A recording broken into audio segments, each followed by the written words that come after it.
Una Nuorese in crescita fa sua la trasferta sul campo della Carattese, imponendosi in Brianza per 2-1. E il punteggio finale non rende merito alla prova dei verdi-azzurri, che avrebbero potuto mettere a segno altri gol e che nel finale invece si sono complicati la vita.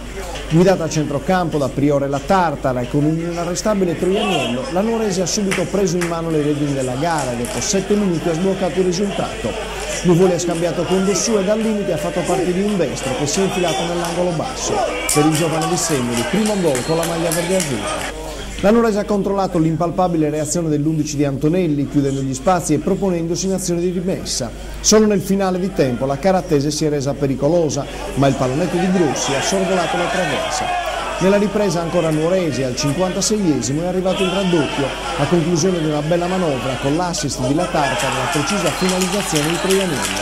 La Carattese ha accusato il colpo e la Nuorese ha creato le occasioni per dilagare. Clamoroso l'errore di Pugioni che, smarcato a centro area, calciava fuori a porta sguarnita. Quando la gara sembrava ormai chiusa, arrivava invece il gol dei Lombardi con Sulis, lesto ad approfittare di un errore di Emerson. La Carattese trovava morale e cercava il miracolo, ma l'ultima emozione dell'incontro la regalava ancora Troianiello, che superava il portiere in uscita, ma vedeva la sua conclusione ribattuta dal palo.